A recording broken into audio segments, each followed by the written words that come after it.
ada cara ampuh nih bro, untuk mencegah seseorang tidak tertular, mencegah seseorang biar tidak tertulari varian Delta. Ada wacana untuk rehabilitasi ini ya, arti karena mereka kan katanya pengguna gitu kan.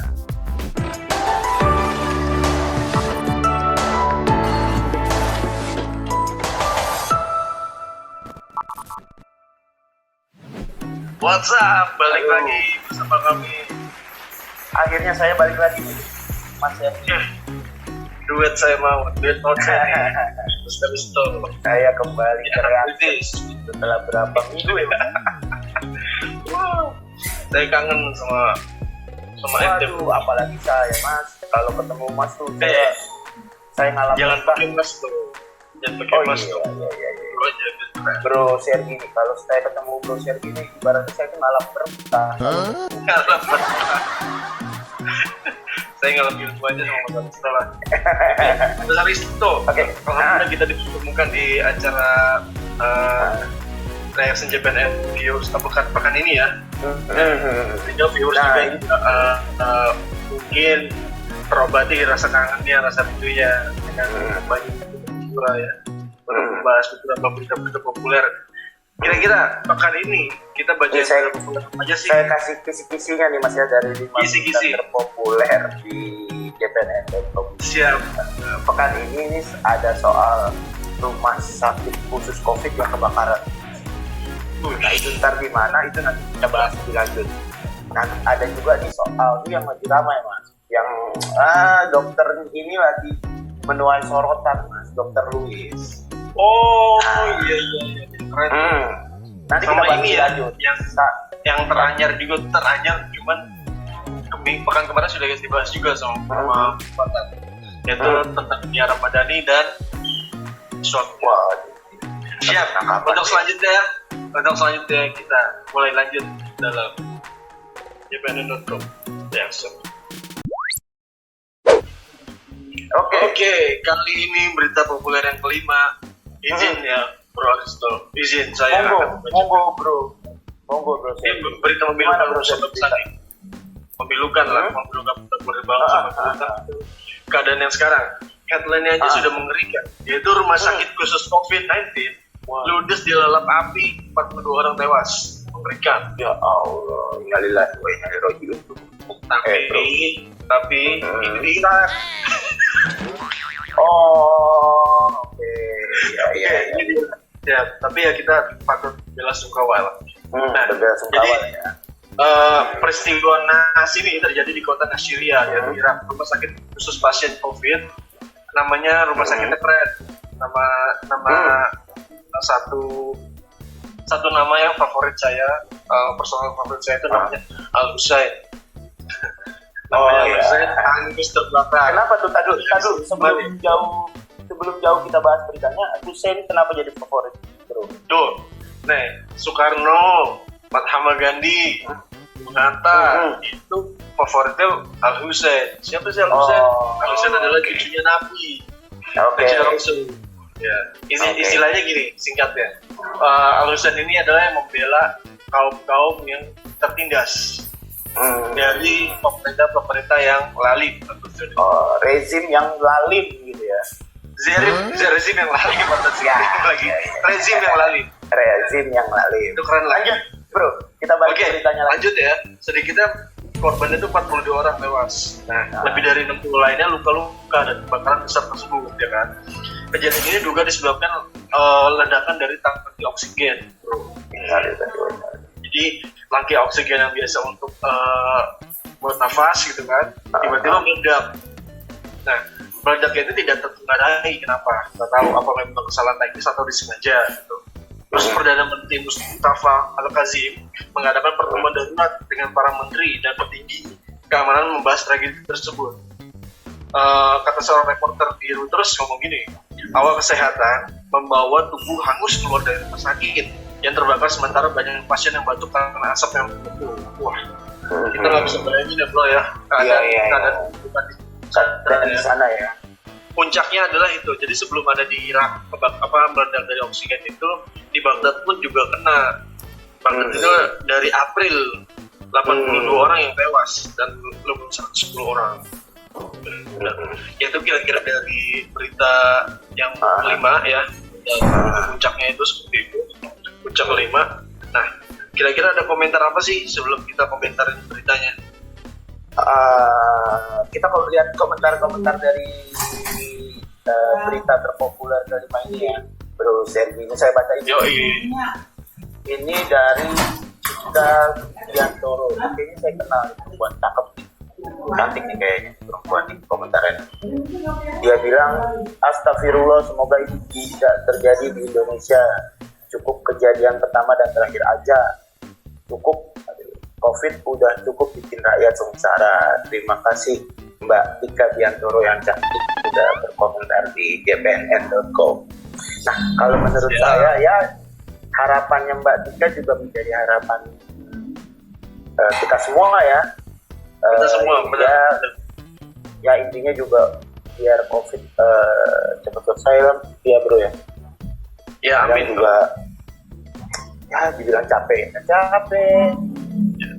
dibilang lemes ya, lemes juga, bikin takut ya bikin takut bro. Ya semoga hikmah yang paling bisa kita ambil adalah kesehatan itu nomor satu ya dibandingkan uang bro. Dibandingkan materi-materi yang kita kumpulkan gitu ya, kita ngumpulin materi tiba-tiba bila mana sakit ya habis juga buat ngobatin gitu. Iya, pokoknya intinya juga selama pandemi ini progresnya jangan lupa gitulah ya. Cuci tangan, pakai masker. Kalau gue pribadi nggak selalu prokes deh. Kalau prokes silakan itu Pak Aristo. Saya prokes lah oke lah gitu, pakai masker dan lain. Saya cuma mau pesan buat teman-teman viewers, buat kita semua, bahagiain hati Anda sendiri lah. Hati Anda harus bahagia, insya Allah sakit nggak ada. Insya Allah, amin. Senang ya bro ya. Harus senang, harus pembawaannya harus gembira, harus terima apapun keadaannya. Tutup. Siap, lanjut cash close ya, kita lanjut ke nomor 4. Lanjut, kita masuk ke berita terpopuler keempat di jpnn.com pada pekan ini. Silakan, Anda yang bacakan. Ini tentang ini ya bro, ini tentang video, judulnya video Mali menghina Jokowi dan polisi dengan sebutan binatang viral. Ya petugas di sini dibilang petugas gerak cepat. Jadi Polda Jawa Timur menangkap seorang lelaki bernama Mekali di kawasan Bangkalan, Madura, Rabu Juni kemarin. Dalam berita ini juga disebutkan kalau Mali dibekuk usai viralnya ya menghina Presiden Jokowi di media bro. Ini lah bro ya, apa namanya, nyebutin videonya seperti apa. Tetapi menurut kepolisian ya itu ada unsur ininya lah, makanya ada unsur pidananya, makanya ditangkap. Jadi dibilang Kabid Humas Polda Jawa Timur Kombes Gatot Repli Handoko bilang benar pelaku sudah diamankan oleh anggota dan dibawa ke Polda Jatim. Itu dikatakan Pak Gatot pada 15 Juli 2021. Gatot belum memastikan status Mali ini nih, apakah sudah jadi tersangka, walaupun katanya sih ada unsur-unsur yang menghina. Ya dibilang kalau masih dalam pemeriksaan. Ya terus di berita ini juga disebutkan dalam video ini Mali menyebut Jokowi, dan ternyata bukan Jokowi saja yang konon dihina, yang disamakan dengan salah satu binatang. Jadi ini juga Mali ini seperti ya menghina kepolisian lah. Mali itu nama orang ya bro? Mali itu nama orang ya, yang perlu dipastikan. Jadi seseorang yang ditangkap kalau nangkep Mali negara agak repot juga. Bukan Mali negara nih, kalau Mali negara diambil nangkepnya juga bingung. Jadi di video yang viral itu juga dia bilang nggak takut lah setelah menghina Pak Jokowi dan kepolisian, dia nggak takut lah. Ya seperti itu. Gimana bro pendapat bro Kita bacain dulu komentar deh ya. Boleh kita komentar. Oh boleh. Siap.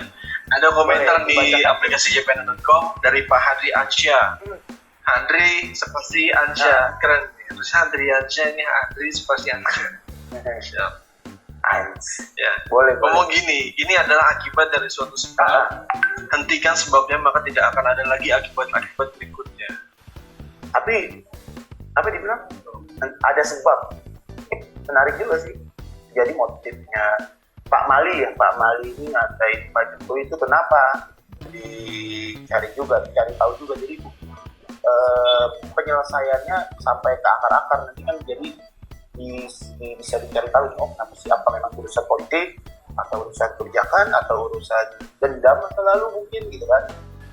Jadi bisa diselesaikan dengan akarnya ketika ada sebabnya diketahui Pak Mali ini kenapa menghina. Tapi memang dari kasus Pak Mali ini juga harus jadi catatan soal status hukumnya beliau ya, karena kan sampai berita ini ditulis Pak Mali belum menjadi tersangka ya, walaupun sudah ditahan oleh kepolisian.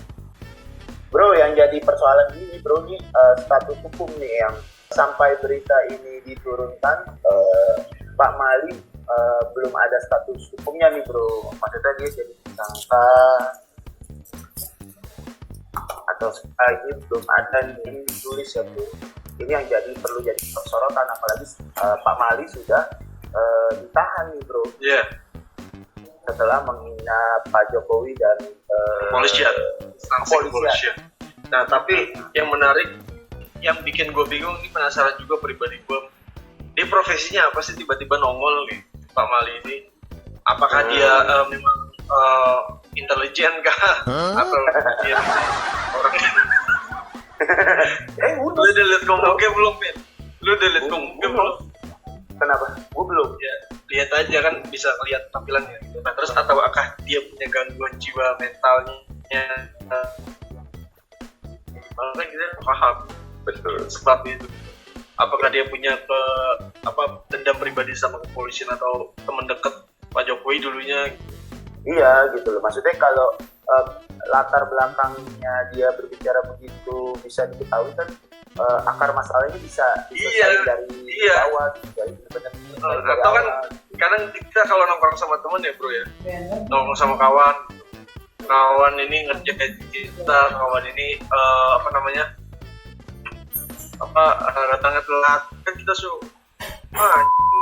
kan Iya. bisa malah ya. Bener dia dulunya deket sama Pak Jokowi, dekat sama kepolisian, bercanda begitu. Polisi, ya kan? Woi, ya di gitu ya. Yo, gitu ya kan? Bisa, sangat bisa. Iya kan Ada netizen jangan menghujat dulu. Siapa tahu dia memang dulu betul dekat sama Pak Jokowi. Bisa jadi. Polisian. Bisa jadi bro, benar bro. Benar. Tapi lo harus lihat videonya aja ntar kalau ya nanti japri ya bro. siap. Oke, close ya, kita lanjut. Jangan video yang 19 detik ya. Kita lanjut Ya, ke nomor 3. Kita udah di nomor 3 nih bro. Udah cepet juga nih bro kita.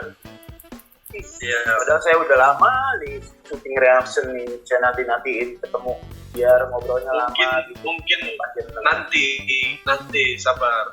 Ketika PPKM selesai, pandemi selesai, kita syuting di kopi tempat ente bro. Waduh, boleh bro. Kopinya ada di Depok teman. Siap. Oke, kita lanjut. Ayo Kita bro. lanjut. Izin Anda bacain ya. Monggo bro. Nah, headline-nya seperti ini. Inilah pengakuan Dr. Louis Oil kepada penyidik Bareskrim Polri. Saya bacain sedikit ya. Bareskrim Polri tetap melakukan pemeriksaan terhadap Dr. Louis Oil yang ditangkap Polda Metro Jaya karena menyebarkan kabar bohong terkait COVID kepada penyidik. Intinya gini bro, yang belum tahu tentang kabar Dr. Louis ini atau nggak ngikutin, Dr. Louis ini ngumbar-ngumbar di sosial medianya karena pengikutnya banyak, dia bahwasanya COVID ini adalah bohongan. Dia nggak percaya sama COVID. Nah, yang menjadi kontroversi adalah dia seorang dokter. Iya. Ya. Tapi dari kemampuan barisan itu ya. Iya, yang punya kemampuan. Nah, terus tapi ternyata alih-alih dia seorang dokter, Ikatan Dokter Indonesia itu telah mencabut gelar dokternya, telah mencabut izin prakteknya juga. Ya, entah kenapa dicabut, dasarnya apa, mungkin karena memang nggak setuju dengan kebijakan yang ada di Ikatan Dokter Indonesia dan di bangsa ini, atau memang dia menyampaikan kebenaran. Ya, tapi nggak tahu kan. Who knows, kita kan masih asumsi sifatnya. Nah, Pak Slamet selaku Polisi Brigjen Slamet Uliandi ini menerangkan segala opini yang terduga yang terkait tentang COVID-19 diakunya merupakan opini pribadi yang tidak berdasarkan riset. Akhirnya Dr. Louis ini bilang aku ke polisi bahwasanya ya gue ngomong bahwa COVID ini nggak bohong adalah gue nggak pakai riset, berdasarkan riset. Selera gue aja gue ngomong gitu. Tapi kan ngomong gitu setelah menjadi polisi. Dan terus kemudian opini terduga terkait tidak percaya COVID sama sekali tidak memiliki landasan hukum, kata Pak Slamet. Kayak gitu. Oke. Ya intinya si Dr. Louis ini adalah berasumsi bahwasanya COVID ini bohongan, asumsinya ini nggak melakukan ilmiah, tidak melakukan kajian ilmiah, tidak melakukan kajian riset. Jadi seperti itu, bro. Tapi menarik juga sih soal kajian dan ilmiah ini. Ya ini juga harus jadi perlu pembuktian juga, termasuk dari orang yang misalkan yang nggak percaya COVID gitu. Apa kajiannya, saintifiknya apa gitu kan. Dan termasuk yang percaya COVID gitu. Saintifiknya apa? Oh ada tuh gini kan sama-sama dibeberin gitu loh. Jadi itu makanya kayak yang tahu gue pernah ada di sosial media yang gue ngikutin sedikit ya. Dr. Louis ini kan versus dengan Dr. Tirta. Ya kan?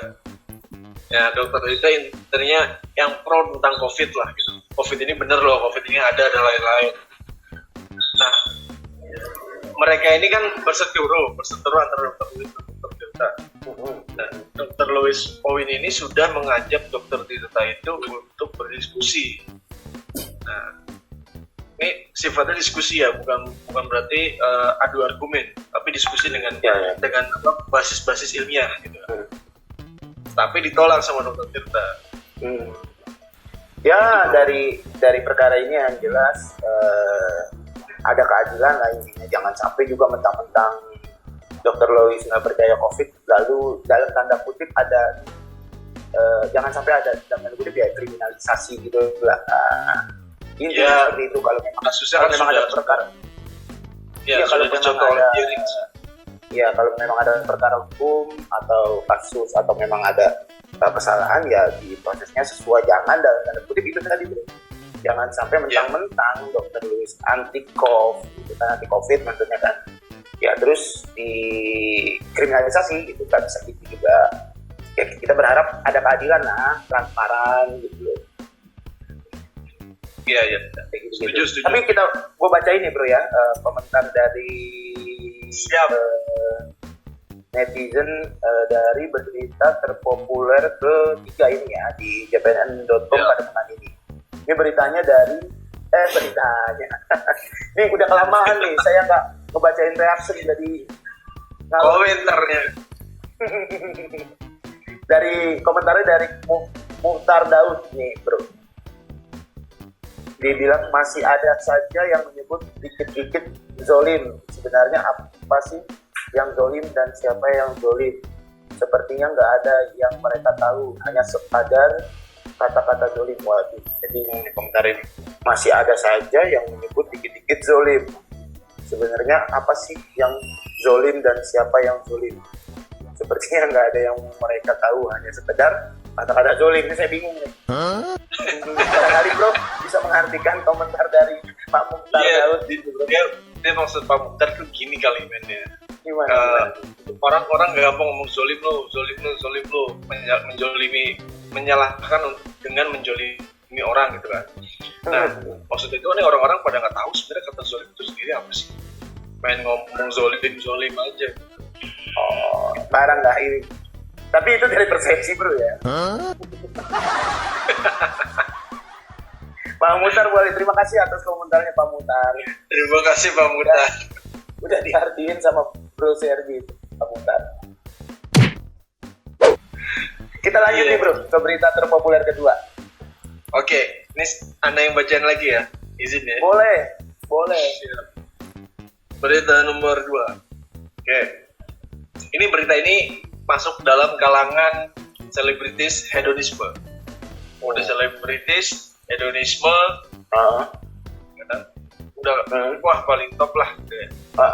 Apa namanya dream atau impian anak-anak juga untuk menjadi mereka. Nah, tapi terkait kasus ini, gitu. Jadi headline-nya gini. Jadi headline-nya gini. Info terbaru dari kasus Nia Ramadhani dan Adi Bakri, ada temuan besar. Apa itu temuan besarnya bro? Jadi Kepala Satuan Kasat Narkoba Polres Jakarta Pusat atau Kompol Indrawini Panjio membeberkan informasi ini. Kasus narkoba yang menyeret Nia Ramadhani dan suaminya. Nah, si mengatakan tersangka dari keterlibatan jaring-jaring memberikan barang bukti sabu-sabu. Ngomong kayak gini, mudah-mudahan ada perkembangan yang lebih baik ke depan. Panji menambahkan, kami akan merilis hasil pengungkapan kami yang kemungkinan pemasok untuk kalangan tertentu dan jumlahnya cukup besar. Jadi dia Pak Panji ini selaku kepolisian mengutarakan bahwasanya ini kayaknya fokus sama pemasoknya, dan pemasoknya ini khusus untuk orang-orang besar, untuk khusus orang-orang selebriti besar. Ya, jadi kasusnya ini Pak Panji ini mengungkapkan bahwasanya ada kasus nih, ada rentetan kasusnya kayaknya pemasok barang-barang sabu-sabu dari Nia Ramadhani dan Adi Bakri ini adalah khusus pemasok untuk orang-orang besar, kalangan selebriti atau usaha hedonisme lah, kayak gitu. Nah, identitas pemberi barang ini masih kami lidik dan karena missing linknya terputus katanya gitu. Intinya masih dalam tahap pengembangan sih. Ya, memang juga harus diungkap nih bro, bandar yang dari sumber bandar narkobanya yang jadi yang dipakai sama Nia dan Ardi ya. Iya, dan suaminya ya. Menurut gue sih agak sulit ya kalau bahas tentang kartel narkoba ya. Apalagi Kenapa sih? Negara manapun sih, negara manapun drugs itu udah menjadi budaya yang jangan. sudah enggak, itu real seperti itu memang masalahnya gitu. Apalagi di Indonesia tahun 2015 sampai 2005 sampai 2010 itu sudah benar-benar budaya untuk dalam kalangan underground, tapi seperti itu kayaknya. Dan mudah-mudahan juga kita gerakan Say No to Drugs ini dari tahun 2005 mulainya gerakan Say No to Drugs ini ya benar-benar terrealisasikan lah ya. Ya mudah-mudahan juga, karena kita kan juga lagi sibuk urusan COVID ya. Iya. Dan juga drug juga selesai, COVID selesai gitu. Ya.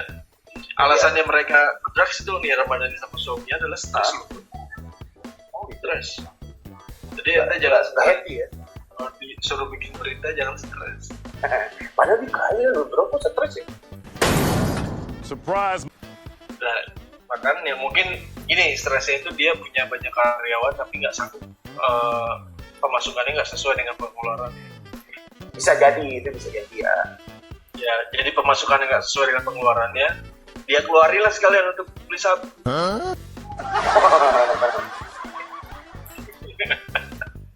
ya dari soal apa ya, dan Ardi ini banyak sebenarnya dia teman-teman gue sih, kalangan temen gue yang sebenarnya nggak nyangka mereka berdua ditangkap berbarengan, apalagi kan suami istri ditangkap barengan gitu. Terus juga setelah kalau memang dipidana dan ditahan itu, mereka kayak temen-temen gue kayak mempertanyakan soal itu anaknya gimana ya. Iya, iya, benar. Cuman Gini bro, jiwa mereka teman-teman gue mikirin anak-anaknya gimana, Nia Ramadhani sama Ardi waktu make mikirin nggak ya anak-anaknya mereka gimana ya? dia, Itu maksudnya. apalagi kan mereka public figure, takutnya mental kan, karena kan jejak teknologi itu nggak bisa dibohongi, jejak digital tuh nggak bisa dibohongi.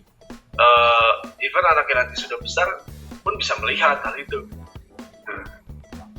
Gue bacain ininya ya bro, kita daripada ngalur ngidul nih bro, kita bacain gua ngebacain komentar dari netizen ya, soal berita nomor 2 ini ya. Ini dari Kak Kustanto. Siapa yang salah harus dihukum, itu keadilan penegak hukum, dia harus jujur, jangan tebang pilih. Mau pejabat tapi jahat dan pengkhianat harus disikat. Kalau penjahat insyaf ya harus dapat maaf, dan semua itu kembali pada diri kita masing-masing. Mau terjerumus atau panjang bro komentarnya bro, bisa dilihat lah apa namanya berita Nia Ramadhani, terus search itu lihat komentarnya Pak Iskak tuh.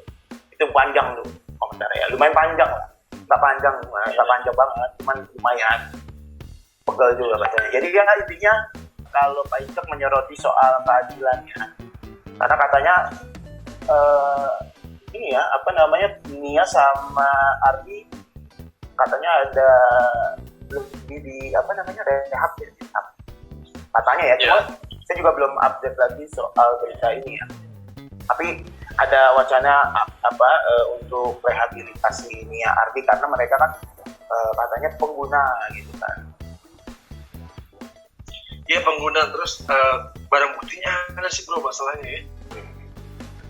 Ya pokoknya kita mendoakan terbaik lah, mau semuanya gitu ya, kasus hukumnya berjalan dengan sesuai kaidah hukum gitu. Jadi nggak ada intervensi kanan kiri ya, kalau mau direhab ya ada landasannya gitu ya. Intinya inilah transparan gitu lah. Ini ya, kita udah masuk berita populer ini nih bro, pertama pada puncaknya banget bro, kita ngebahas reaction di pekan ini bro. Apa kita perlu reaction 20 berita terpopuler kali ini? Jangan, kita video call aja berdua pengen sampai subuh. Ya udah langsung gue bacain ya bro. Berita populer ya pokoknya yang paling puncak di puncaknya nih. Puncaknya pekan ini. Nih iya, jadi beritanya judulnya ahli mikrobiologi ini membeber cara menangkal varian delta, semoga bermanfaat. Jadi dokter spesialis mikrobiologi Rina Adeline menyebut ada cara ampuh nih bro, untuk mencegah seseorang tidak tertular, mencegah seseorang biar tidak tertulari varian delta. Sebagai catatan, varian delta ini konon varian barunya COVID-19 dari India katanya gitu ya. Nah dibilang kalau dokter Rina ini bilang varian delta ini bisa ditangkal dengan cara menerapkan protokol kesehatan 3M, mengikuti vaksinasi dan berpikir optimistis nih bro. Jadi yang tadi bro bilang juga nih, masuk nih, pasti bahagia, pasti senang, happy gitu loh bro. Jadi dibilang di kutipannya kita perlu meningkatkan daya tahan tubuh, yaitu dengan gizi seimbang, suplemen, termasuk juga olahraga gitu ya. Kemudian yang wajib adalah vaksinasi, kata Rina saat diskusi virtual di YouTube bro. Nah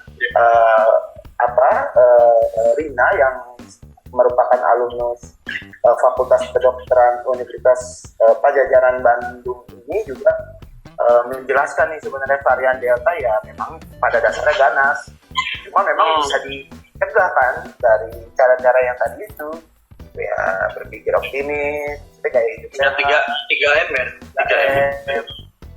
Iya, termasuk berpikir optimis itu bodoh ya, termasuk olahraga gitu, tapi ya olahraga juga jangan berlebihan juga bro, ntar kan juga jadi apa ya, jadi tipes.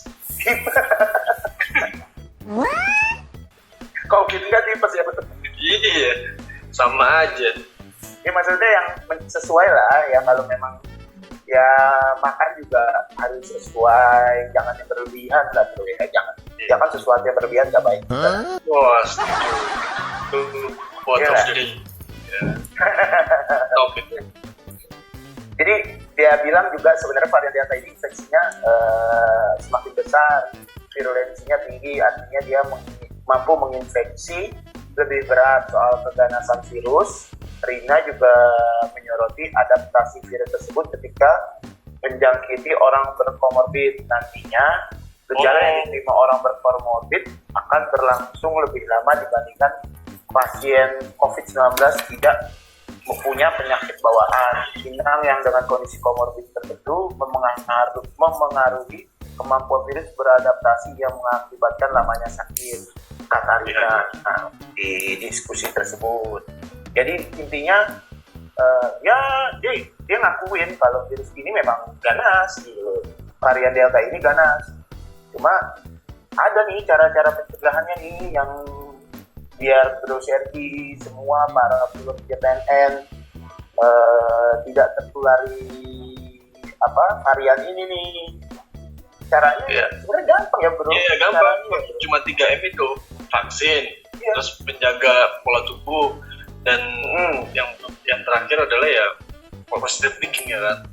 Iya betul bro, gampang ya bro. Ya intinya kalau mau sehat murah sebenarnya ya bro. Ya, yang mahal itu kalau udah nggak sehat. Iya. Iya. Ini saya bacain ya bro ya. Ini kan sebelum kita bacain, kita doain terus, kita saling berdoa, bikin gerakan namanya gerakan saling doa, agar teman-teman, agar saudara-saudara bahkan yang jauh di sono yang kita belum pernah ketemu, yang lagi sakit disehatkan semua ya, Bet. Amin ya Allah, amin.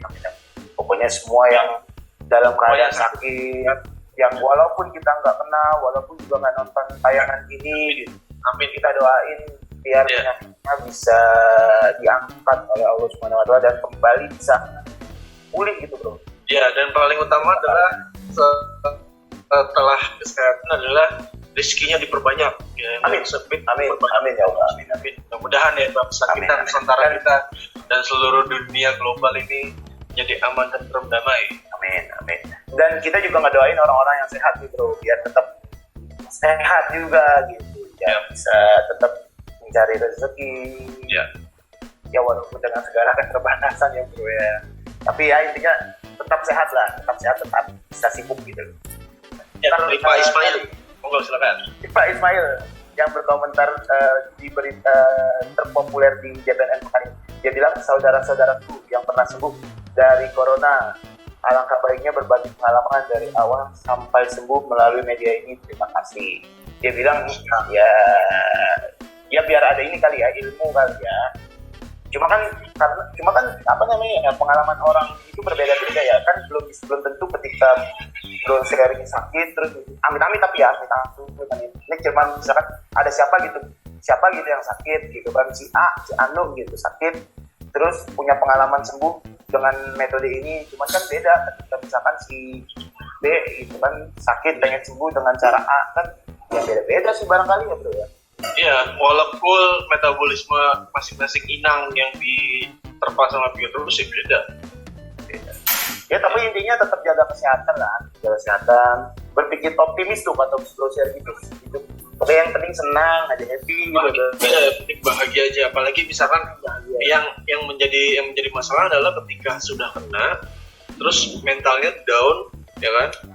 melihat berita-berita, melihat kabar-kabar dari tetangga, jadi mentalnya down lagi. Nah itu yang bikin parah. Nah kita berusaha untuk ya udahlah, kita terima apapun keputusan Tuhan.